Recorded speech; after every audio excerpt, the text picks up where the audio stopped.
Comienza Mujeres Innovadoras, un espacio pensado para acompañarte en todos los ámbitos de tu vida y ayudarte a convertir tus sueños en proyectos, porque lo único imposible es aquello que no intentás. Conduce Mabel Mateos, edición de contenidos Cristina Castellino. MIA, Mujeres Innovadoras Argentinas, abre un espacio para que te sientas acompañada y estimulada en todos los aspectos de tu vida.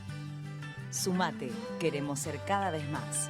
Nuestro anhelo es que todas seamos MIA. I am woman, hear me roar, in numbers too big to ignore. Hola, ¿qué tal? Buenas tardes. Bueno, volvemos a encontrarnos aquí, como todos los martes, en Innovadoras, este espacio que hemos creado pensando en ustedes. Esperemos que les guste nuestro programa de hoy. Tenemos a un invitado habitual, Horacio Acuña, con el que vamos a hablar de tiempo electoral, que se lanzó con todo. En su habitual columna, Fernanda Blasetti nos hablará de las mujeres en el arte. Y finalmente, con Cristina Castellino, seguiremos hablando de accionar con sentido.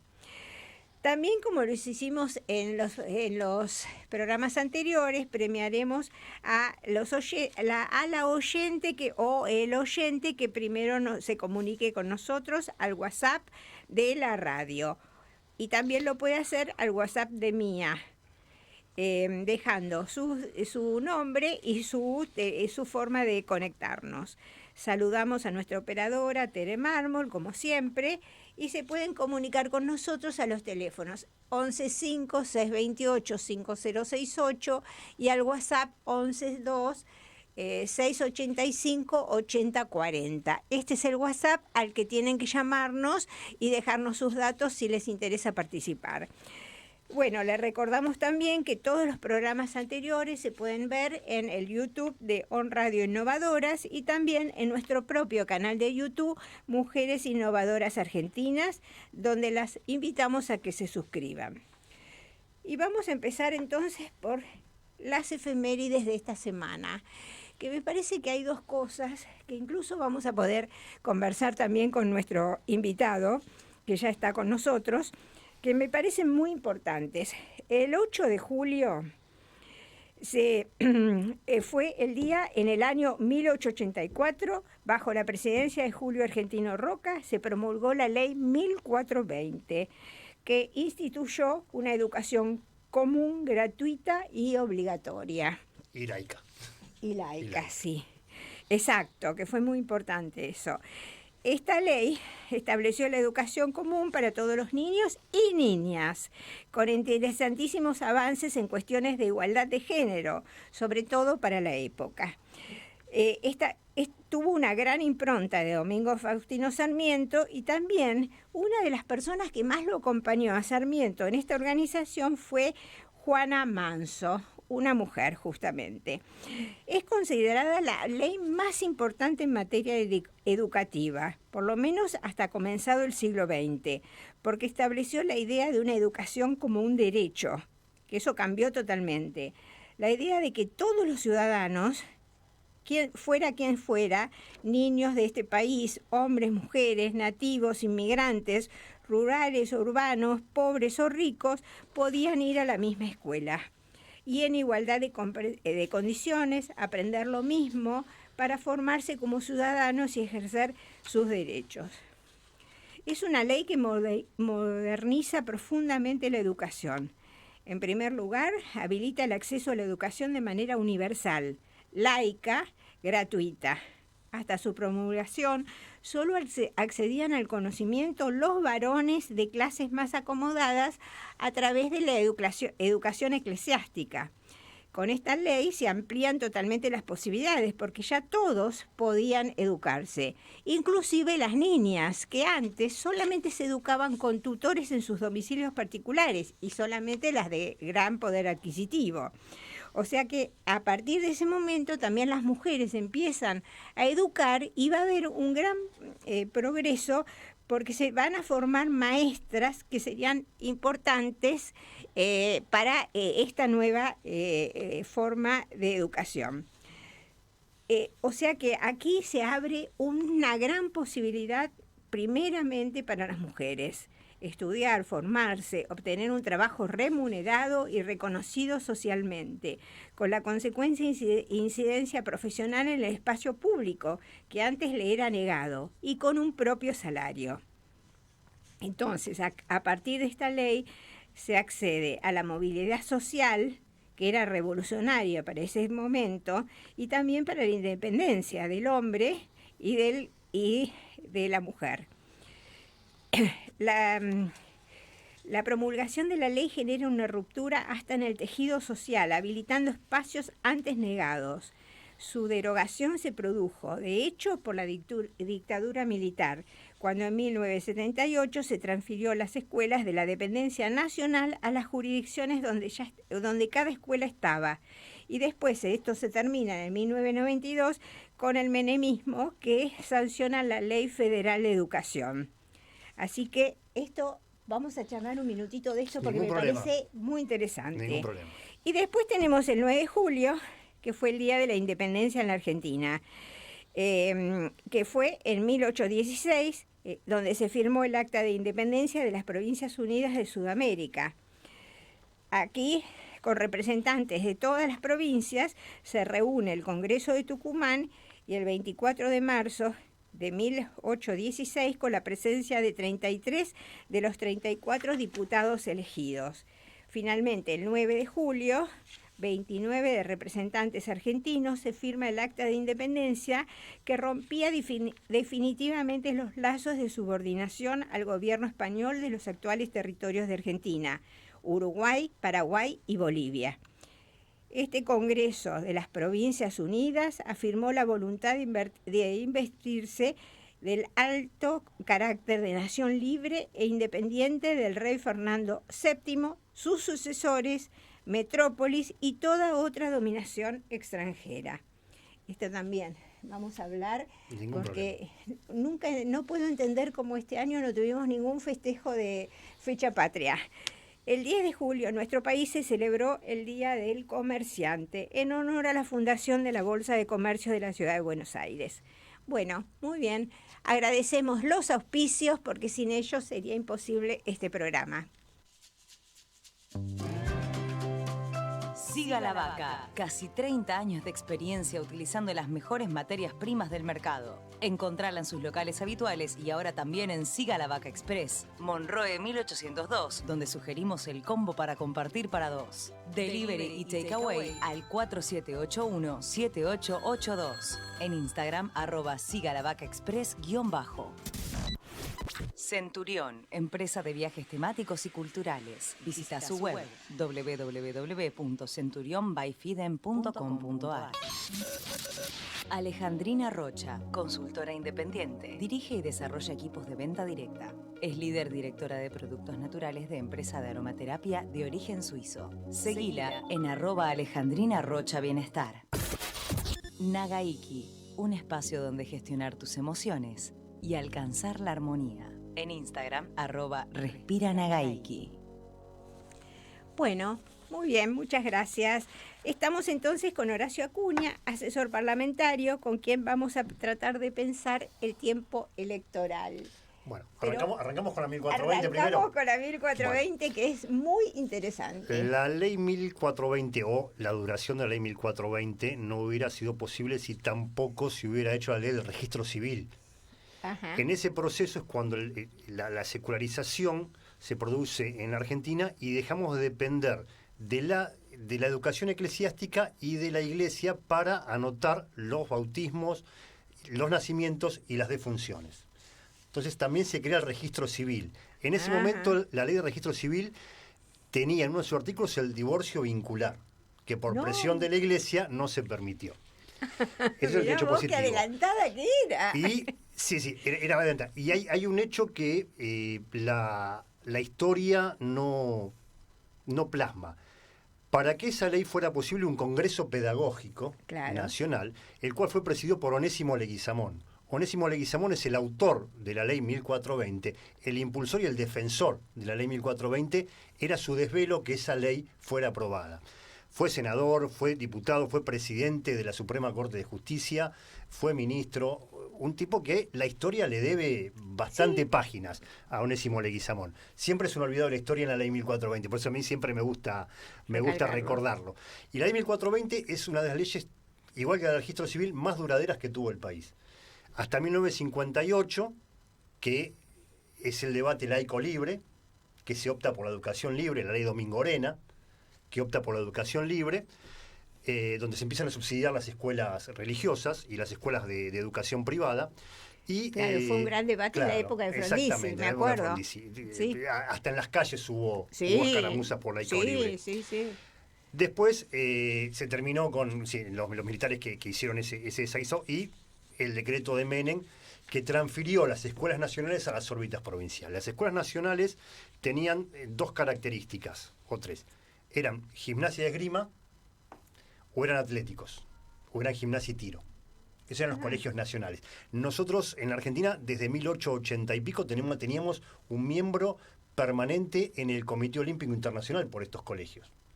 Y muchos equipos de fútbol salen de esos colegios. Mira vos. Esa era la ley 1420. Bueno, muy bien. Y aparte, ahora, digamos, lo que me resultó interesante cuando leía es el tema de la mujer, ¿no es cierto? Sí, que también se incluyó a la mujer y eso le abrió y la posibilidad de ser maestra. Le dio algo más para mí que esa independencia. El magisterio tenía prestigio, era prestigiante. Sí. La educación en la Argentina era prestigiante. Claro. Entonces, esas maestras a las que uno admiraba, esas maestras que a la que Luis Landricina le hizo una oda a una maestra que llegó al impenetrable chaqueño y vivió por sus alumnos, se jubiló y no tenía nada, porque no había podido construir nada en su vida personal porque siempre se dedicó a sus alumnos. Entonces, bueno, esas historias que algunos resaltan son las que también forman ese prestigio que era el magisterio en la Argentina, que hoy lamentablemente se fue perdiendo. Es una pena, sí. Así que bueno, volvemos a las elecciones. Vamos a las elecciones. Tiempo electoral. Se lanzó con todo. Se lanzó con todo. Yo creo que hay que poner algunas cosas de blanco sobre negro. Yo creo que a la gente no le molesta votar, sino le molesta la campaña. Al común de la gente le molesta la campaña. A los que nos gusta, estamos fascinados por esto, pero al común de la gente la campaña le molesta, lo irrita porque es un movimiento de fondos que no saben de dónde salen, que aunque después los partidos políticos tienen que mostrar de dónde salieron los fondos, las empresas, las personas jurídicas y personas físicas pueden aportar esas campañas. El Estado, por la cantidad de votos que sacó el partido o alianza anteriormente, le da también un monto. Los espacios en los canales son gratuitos, pero a la gente eso le va alterando, porque encima en Argentina tenemos un menú electoral muy amplio. Impresionante. Con pocas chances de llegada. Yo, haciendo unos garabatos, puse 3. Sí, los más importantes. Claro, más importante, el partido... Pero el otro día escuché que hay una cantidad de candidatos, creo que más de 12, ¿no? Sí, con boleta corta, que no llevan candidato a presidente o que llevan cualquier candidato a presidente. Esto se permite en Argentina. Este es el debate de los sellos de goma, que como después cobran por los votos, venden el sello porque es un partido, le permite a algunos tener una estructura jurídica para presentarse. Son esos juegos de la democracia. Pero yo, los 3 que pude más o menos garabatear son Massa y Grabois en una interna del Partido Justicialista o del kirchnerismo, donde Massa encara el voto del centro del peronismo, pero se les escapan los más reacios y reaccionarios del kirchnerismo, que tratan de contenerlos con Grabois para que no tenga una diáspora de votos. Van a votar a Massa encolumnados porque tiene una cuestión siempre vertical de votar a su propio candidato. No es como otros partidos que debaten si le gusta o no el candidato y cada uno vota a su gusto y placer. Después tenemos a Lustó y... Somos un poco más democráticos. Claro, un poco... Debatimos por lo menos a quién queremos, quién nos gusta más o quién nos gusta menos. Después tenemos a Larreta y Bullrich, con Jorge Macri y Martín Lustó como candidatos a jefe de gobierno. Ahí está también un poco peleada y hay tiros de un lado, del otro un poco menos, del otro un poco más, presentación de propuestas de ambos lados, algunas conforman, otras no conforman, es una gran incógnita absolutamente todo. Y después tenemos a Milei con Villarruel de vice y a Ramiro Marra de candidato a jefe de gobierno. Estos son los tres candidatos que hay, o las tres fórmulas que hay. En dos hay paso, en una no. Sí. ¿Qué decir de todo esto sin emitir una opinión un poco sesgada de la visión de uno, ¿no? La construcción del análisis que uno hace, lo hace a partir de los datos con los que cuenta, pero también a partir de la ideología que uno tiene. Es inevitable. Yo trato de desapasionar, voy a tratar de desapasionar absolutamente todo. No nos olvidemos que vivimos en un país donde después de 12 años de kirchnerismo, Scioli le ganó en primera vuelta a Macri.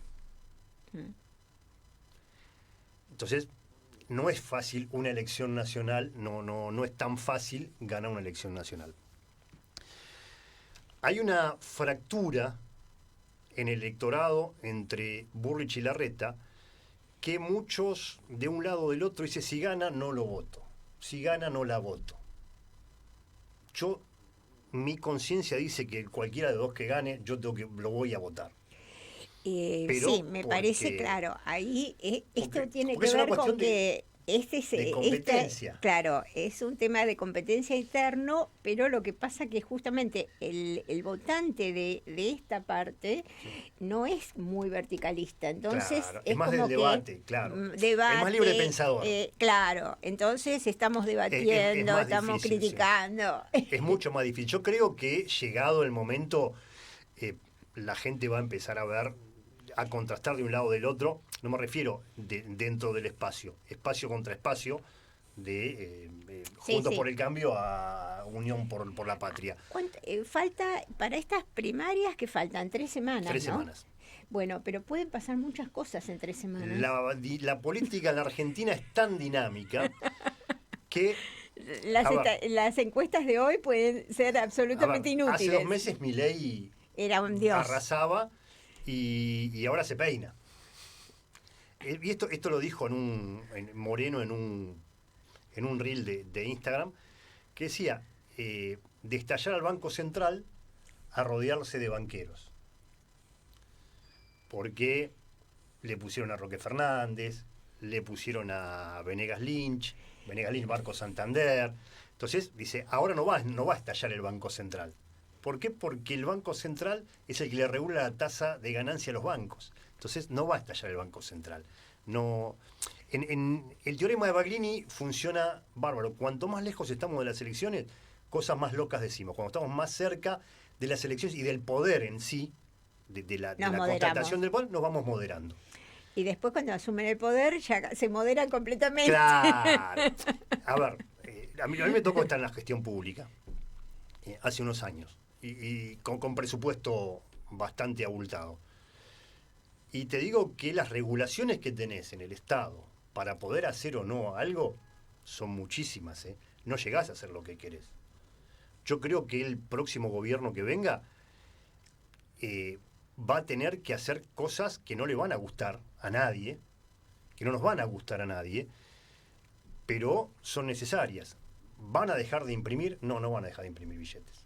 En el primer tiempo van a imprimir menos, pero bueno, hasta que no logremos el equilibrio fiscal, tratemos de exportar lo más posible y tengamos un consenso para aprobar determinadas leyes de orden no sindical, pero tenemos leyes laborales que son para empresas de más de 1.000 personas y las pymes en la Argentina, que son el 90% del bruto productivo, no tienen más de 20 personas. Entonces esas leyes están desfasadas. No podemos hacer que hoy por hoy una persona con 20 años de servicio que se va de una pyme la funda. No podemos permitir que por una afiliación gremial Vidal tenga que cerrar, como han tenido que cerrar corralones en el interior. Sí. Por una cuestión de agremiación o de no agremiación. Esto en Argentina yo creo que tiene que terminarse. La lucha más grande va a ser con la resistencia a las corporaciones de no modificar el status quo. Las corporaciones no van a... A ver, la industria, digamos, la industria del vestido, no va a querer perder su prebenda de la barrera impositiva para que no entre ropa y vender la ropa más cara del mundo acá. A ver, la CGT no va a querer ceder las leyes sindicales. Los piqueteros no van a querer dejar de ser gerentes de la pobreza. Es que este es un país corporativo. ¿Sí? Y mientras las corporaciones sigan manejando la economía y la política, estamos perdidos. Bueno. Por eso la batalla es muy grande. Por eso la batalla para mí es del consenso. Yo creo que las cosas hay que cambiarlas en acuerdos políticos programáticos y que de una vez por todas tenemos que determinar 4 o 5 políticas de Estado. Educación es una de ellas. Sí. Salud es la otra. Economía es la otra. Y relaciones exteriores para mí es la otra. En cuanto a seguridad, tenemos que tener todas las cosas en claro, que la guerra contra la droga no se termina nunca. Es una batalla constante. La guerra contra el delito no se termina nunca, es una batalla constante. Entonces, bueno, tenemos que hacer ciertas cosas que reduzcan la tasa de delincuencia, la tasa de homicidios, la altísima tasa de femicidios. El Ministerio de la Mujer, con respecto a los femicidios, no hizo absolutamente nada. No. Y acá hay una cosa que a mí me da mucha bronca. María Soledad Morales. El caso de una nena violada, muerta, descuartizada, hecha pomada, pobrecita, volteó un gobierno como los de Sadi. Pasó en Santiago del Estero y ahora está pasando en el Chaco. Ahora, ¿es necesario la muerte de una mujer para que caiga un régimen de gobierno? ¿Hace falta eso? Esa es mi pregunta. ¿Qué genera el poder y la impunidad del dinero en esos feudos? Bueno, es que justamente para ellos el poder es impunidad. Sí. Ese es el Pero ¿por qué sigue siendo la mujer la víctima? Bueno, aunque fuera... Suponete que con lo que pasó en Chaco se descubriera que parece que había un montón de desaparecidos. Sí. Bueno, sea mujer, sea hombre, es una barbaridad. Sí, la desaparición era una política de Estado, claro, parecía. Y es un delito de lesa humanidad. Claro, es la una desaparición cosa es un delito de lesa humanidad. Pero yo... No, ver, lo peor, este ¿sabes caso qué es, del Horacio? policía que llegó... lo que hablamos el otro día con Constanza es que con la desaparición de Cecilia no ha habido una declaración desde el Poder Central, desde los ministerios y tampoco desde de los grupos feministas. No, y tampoco los medios están relacionando el poder con ese homicidio. Están haciendo que es un homicidio simple de 3 personas y un montón de gente conexa a ese homicidio, pero no está relacionado con el poder. Están tratando de que ese homicidio no se relacione con el poder porque saben cómo termina el homicidio relacionado con el poder. Entonces, es lo que están tratando de hacer. Todo esto tiene que ver con que, evidentemente, estos gobiernos provinciales no funcionan como democracias. No. A ver, los sistemas electorales tienen cierta perversidad.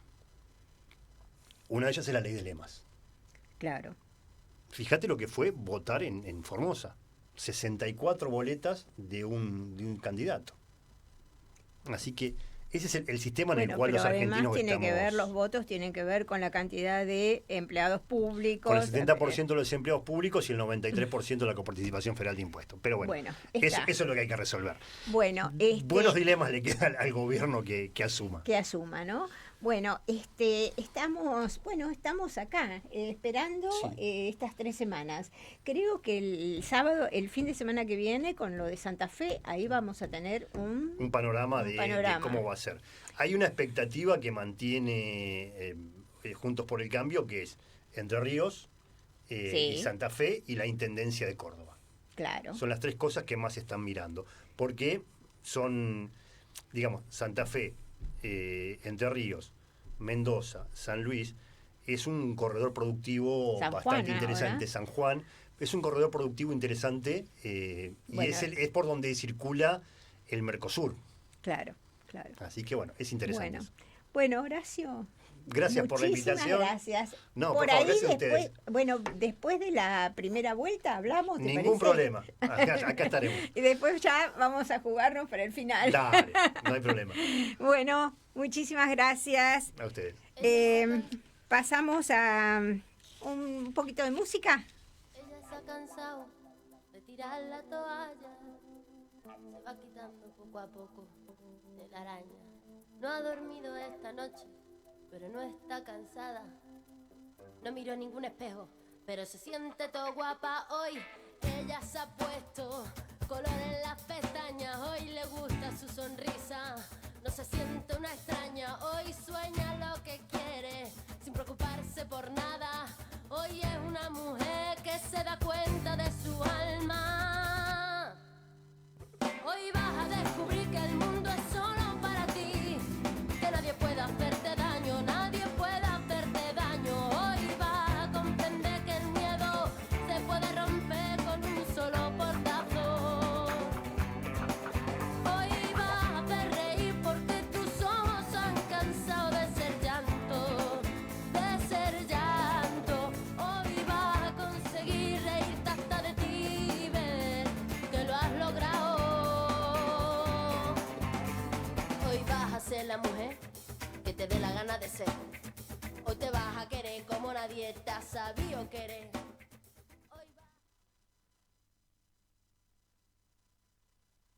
Hola, bienvenidos a Mujeres en el Arte. Soy Mafer Blasetti, consultora en organización personal, slow y artista ecléctica. Trabajo desde la pintura y la cerámica y pueden conocer mi obra en el Instagram Camaleónica Deco Arte.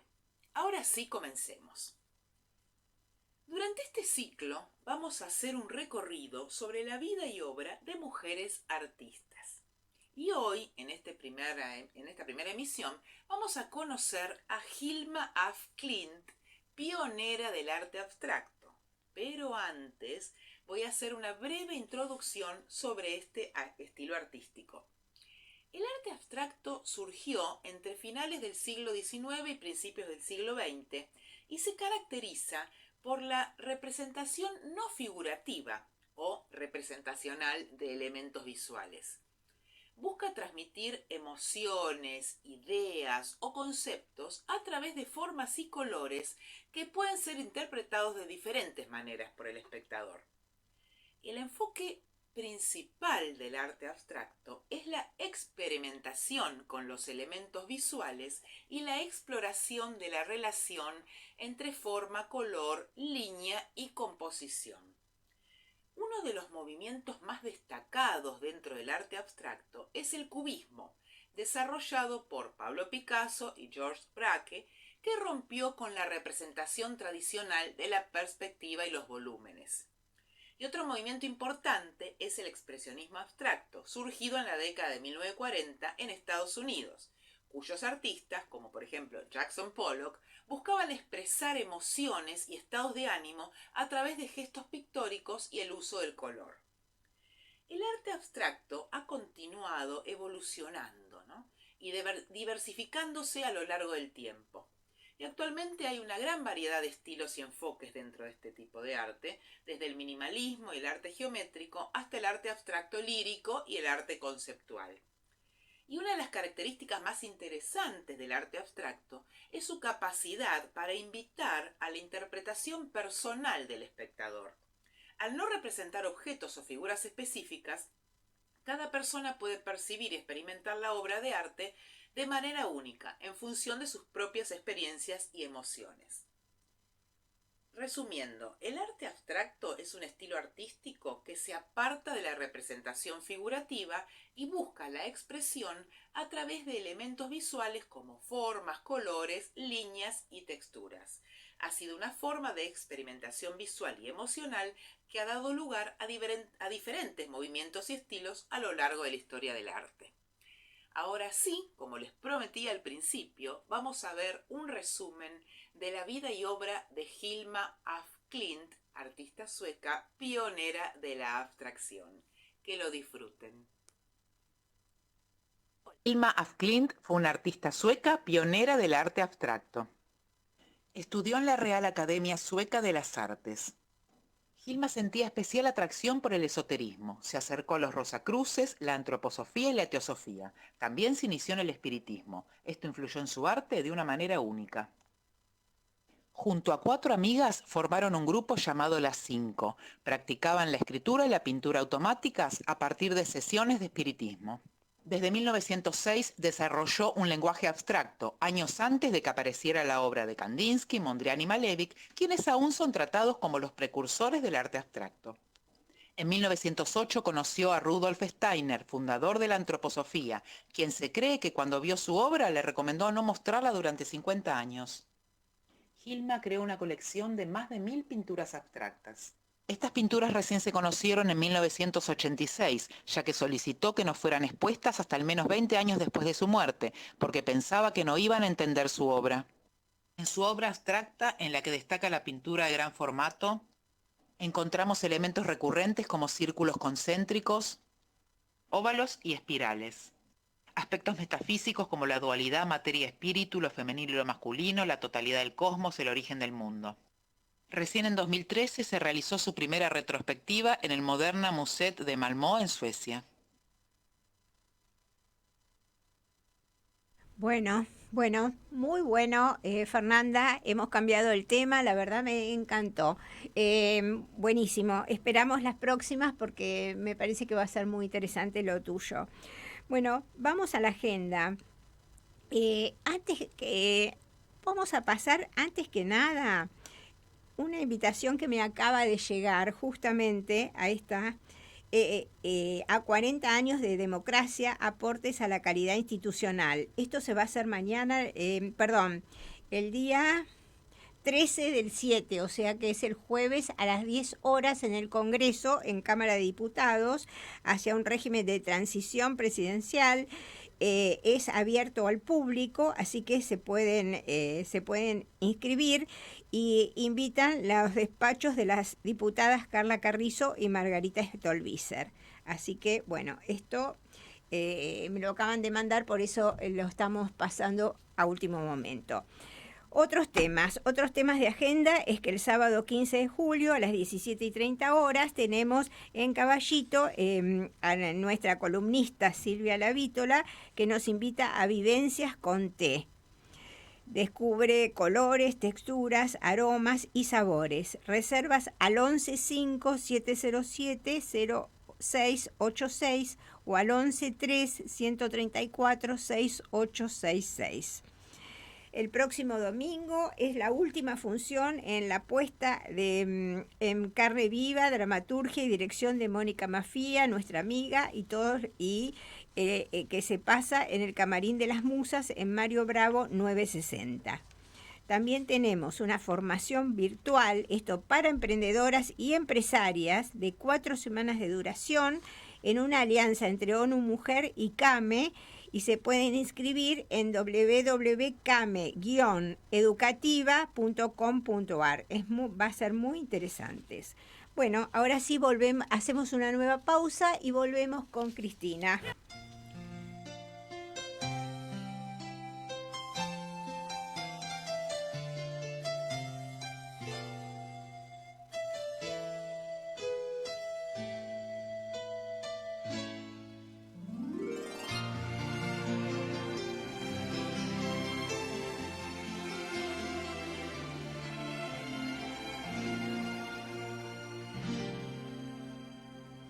Con las alas del alma desplegadas al viento, desentraño la esencia de mi propia existencia sin desfallecimiento, y me digo que puedo, como en una constante, y me muero de miedo, pero sigo adelante. Con las alas del alma desplegadas al viento, porque aprecio la vida en su justa medida, al amor lo reinvento, y al vivir cada instante y al gozar cada intento, sé que alcanzo lo grande con las alas del alma desplegadas al viento.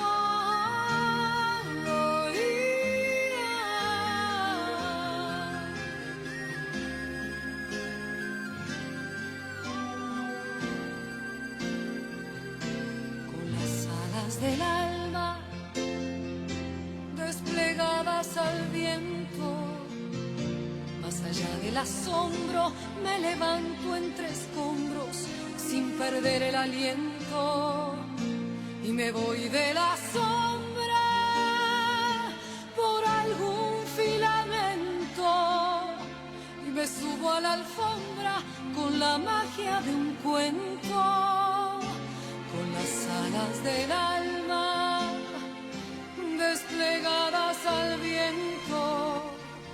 Bueno, muy bien. Ya estamos con Cristina. Por si no las conocen, alguna que no la conozca, la presento. Ella es escritora, facilitadora emocional y analista de diseño humano. Si la quieren conocer más, pueden seguirla en @respiranagaiki. Bueno, Cristina, ¿cómo estamos? Muy bien, muy bien. Un poco apabullada con tanta actualidad, pero bueno, es necesario, es ¿no? que no podemos no la podemos obviar, no, obviamente no.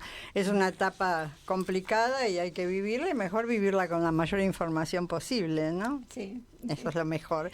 Bueno, vamos a ver si podemos terminar de introducir esta etapa que el otro día nos quedó ahí un poco trunca, que es la tercera etapa del camino del cambio. Recordás que habíamos empezado a hablar de la etapa del hacer, de ponerse en movimiento, y dijimos que no era lo mismo hacer que accionar con sentido.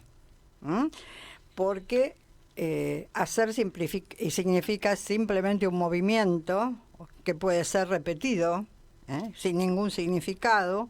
Dimos el ejemplo de los actores, mientras que accionar implica movilizar algo. Yo, por ejemplo, puedo accionar para prender una planta nuclear, por ejemplo. También puedo accionar para algo mucho más sencillo, como puede ser accionar para alimentarme. En este caso, la propuesta es accionar sobre nosotros mismos para implementar el cambio. Hablamos también de que es una manera de gestionar, de la misma forma que las empresas gestionan, también las personas gestionan, y que es muy necesaria esa gestión, aún en el caso en el que no haya una urgencia motivada por alguna sensación o algún sentimiento muy displacentero.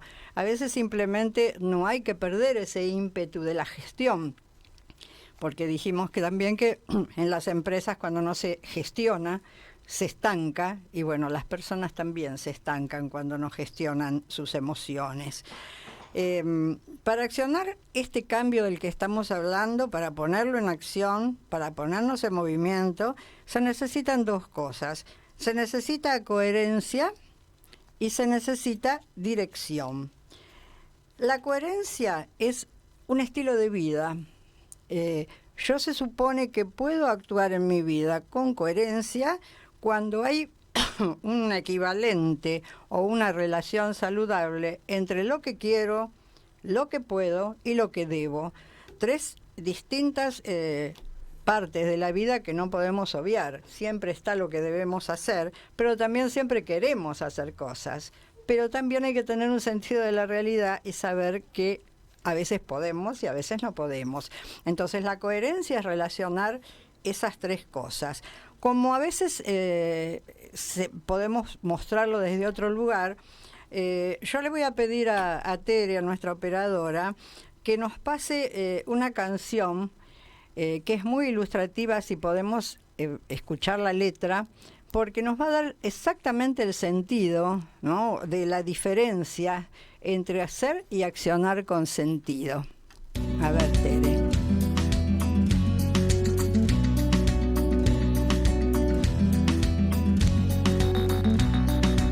Ya tuve que ir obligado a misa, ya toqué en el piano para Elisa, ya aprendí a falsear mi sonrisa, ya caminé por la cornisa, ya cambié de lugar mi cama, ya hice comedia, ya hice drama, fui concreto y me fui por las ramas, ya me hice el bueno y tuve mala fama, ya fui fui fanático, ya fui abúlico, fui metódico, ya fui púdico, fui caótico. Ya leí a Arthur Conan Doyle, ya me pasé de nafta a gasoil, ya leí a Breton y a Molière, ya dormí en colchón y en somier, ya me cambié el pelo de color, ya estuve en contra y estuve a favor. Lo que me daba placer ahora me da dolor, ya estuve al otro lado del mostrador. Y oigo una voz que dice sin razón, vos siempre cambiando, ya no cambias más. Y yo estoy cada vez más igual, ya no sé qué hacer conmigo.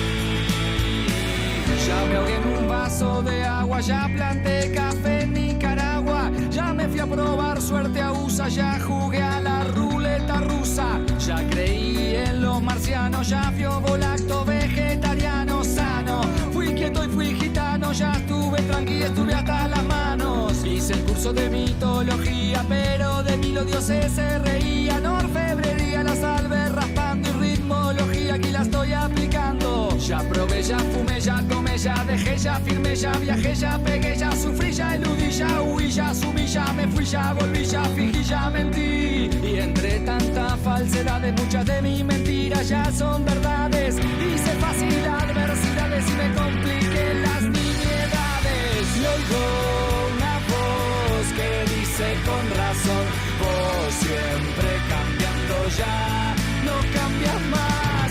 Y yo estoy cada vez más igual, ya no sé qué hacer conmigo.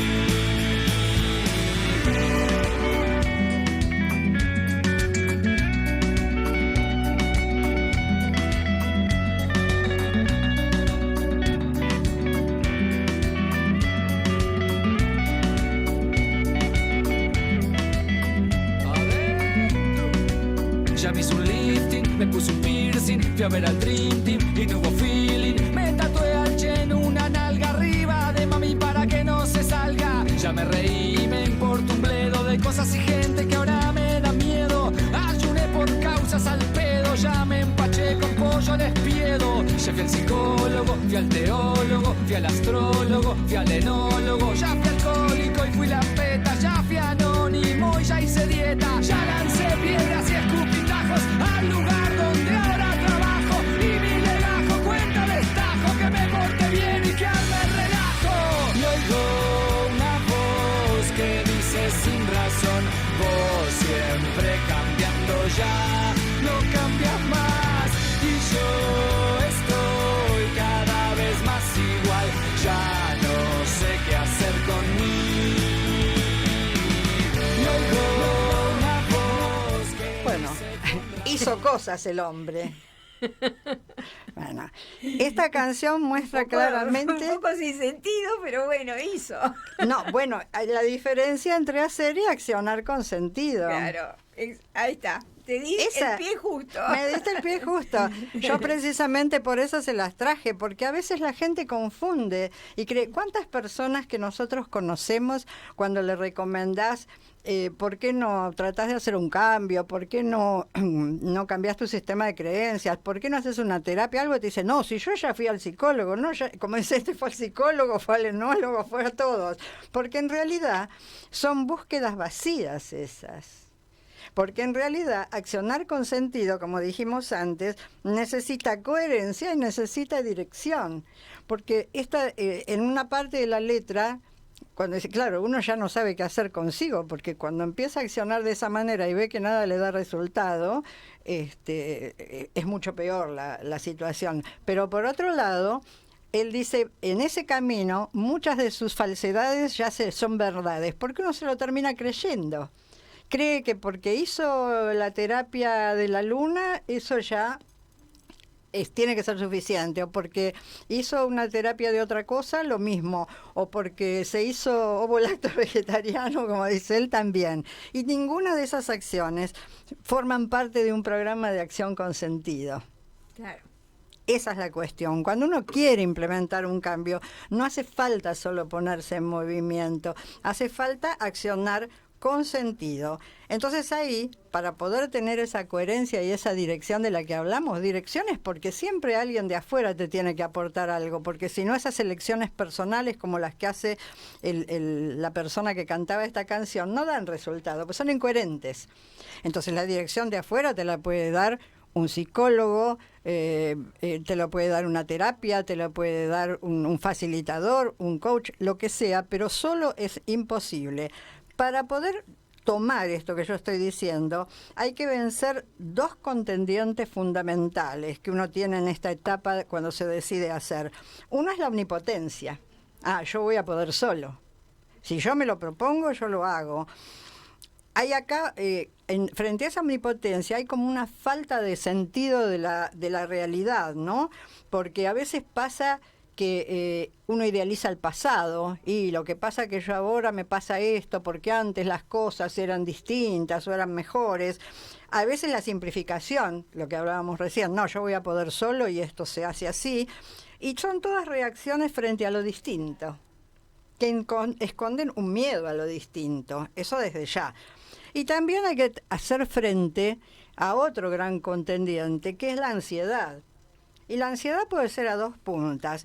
Por un lado, la ansiedad que provoca la incertidumbre de qué va a pasar si yo cambio, con qué me voy a encontrar. Porque da la casualidad que los primeros tramos del cambio nunca son muy agradables, porque son toda una sacudida.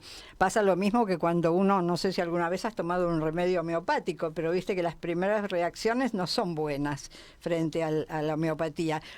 Y lo que pasa es que hay un montón de gente que te dice, no, a mí la homeopatía no me sirve, porque no tienen la constancia suficiente de seguir el tratamiento. Bueno, esto es lo mismo. Frente a la incertidumbre de qué me va a pasar si cambio, qué hay en el futuro para mí, y bueno, mejor dejo las cosas como están. Esa es una. Pero también hay otra clase de ansiedad, que es la ansiedad por conocer de antemano los resultados, ¿no? Uno tiene que poner en caja sus expectativas y tener paciencia, porque nunca los logros son inmediatos. Se consigue lo que se puede conseguir en el momento en que se debe conseguir, no cuando nosotros queremos que pase. Entonces a veces hay que tenernos y tenerle al mundo y tenernos a nosotros mismos un poco de paciencia frente a los retrocesos, frente al estancamiento, porque a veces nos proponemos un cambio, empezamos con todo el ímpetu y por ahí tenemos una semana de estancamiento y eso no significa que no vamos a seguir. Significa que el cambio, como es una alteración profunda en nuestra vida, tiene pozos de incertidumbre. Hay algunos lugares donde no podemos tener todo bajo control. Yo siempre, sobre todo a las mujeres, cuando las animo al cambio, les hago esta comparación. Estamos en un proceso para la mujer comparable a la gestación de un hijo, ¿no? Cuando uno encara el proceso de la gestación de un hijo, nunca tiene todo solucionado, nunca tiene todo sabido, nunca sabe lo que va a pasar. Hay una zona de incertidumbre, de miedo por el futuro, pero igual avanza. Y antes peor, que no antes sabíamos, peor. No había estudios, Exactamente, ni nada. pero aún ahora lo hemos comprobado, lo podemos comprobar viendo, leyendo lo que pasa en la actualidad. Por más que la ciencia te quiera cubrir todos los espacios, siempre hay una zona de incertidumbre. Obvio. Entonces, en esa zona de incertidumbre, igual la futura madre sigue avanzando, obvio, ¿no es cierto? Y la verdad es que por los resultados, si la naturaleza nos muestra que aún frente a todo lo incierto que hay en una gestación, en su enorme mayoría esos procesos tienen buenos resultados. Sí. Entonces, bueno, esto es lo mismo. Si nosotros hacemos un proceso igual con nosotros mismos, podríamos reflexionar como que estamos gestando un nuevo yo, en lugar de un niño, sino un nuevo yo. Y va a haber todo eso mismo, esa incertidumbre, ese miedo, pero la verdad es que los resultados en general muestran que tiene un buen final. Ahora, para empezar este proceso, tiene que haber, como en todo, un punto de partida. Entonces, a partir de hoy, yo lo que voy a tratar de contarles a ustedes, por supuesto desde mi experiencia y desde lo que yo implemento en Nagaiki, es que hay muchas técnicas para poder accionar con sentido. La experiencia de más de 20 años me ha enseñado que hay muchas puertas de entrada al cambio, no hay una sola. No es que si voy por allá lo voy a lograr, pero si voy por acá no. Hay distintas puertas de entrada al cambio y todas son igualmente eficaces. En los programas próximos vamos a ir viendo en detalle en la práctica que podemos hacer, porque en realidad hay técnicas que parten del cuerpo, otras técnicas que parten de la mente, otras técnicas que parten de las emociones, y todas son buenas. Lo que pasa es que cada persona se siente más cómoda en distintos aspectos. A mí me gustaría, para cerrar entonces esta etapa en general, y antes de que la próxima vez vayamos a detallar esas técnicas, leerles un pequeño poema muy cortito que resume un poco, esto lo escribí yo, por supuesto, porque yo pasé todo este proceso. El resultado de los métodos de Nagaiki son, como yo creo que deberían ser todos, los que uno primero practica con uno mismo y obtiene resultados. Yo creo que el maestro nunca tiene que hablar desde la teoría, sino de haber implementado la práctica y saber qué resulta. Por supuesto, yo pasé por todas estas etapas que les acabo de decir y tuve mis baches, tuve mis estados de angustia y tuve los resultados que a la larga yo me los proponía. En el camino de todo eso y como resultado de algunas meditaciones, yo escribí algunas cosas y hoy me gustaría contarles o compartir con ustedes esto muy cortito que se llama Hoy me pongo en movimiento. Dice así: hoy me pongo en movimiento, en el peor momento, con el mayor esfuerzo, contra las cuerdas, pateo los fantasmas de mi inmovilidad y lentamente avanzo sin ganas, y quiera Dios que no escudándome en mi miedo.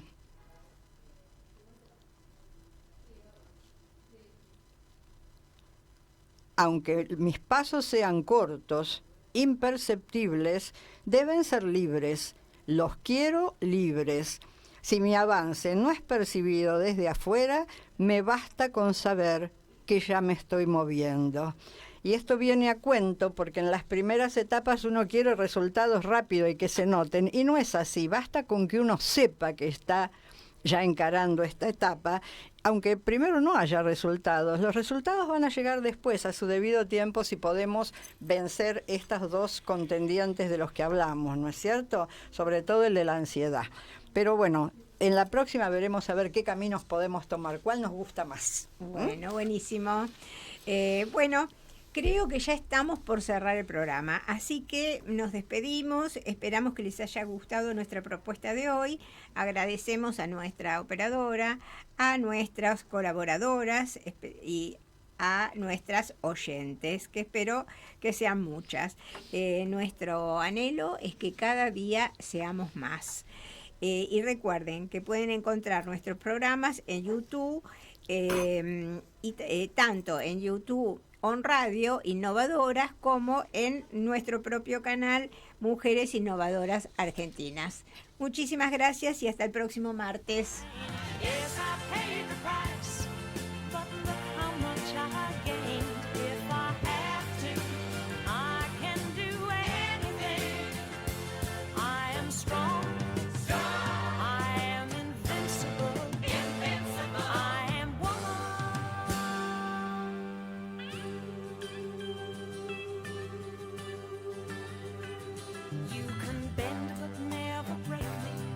Cause it only serves to make me more determined to achieve my final goal. And I come back even stronger, not an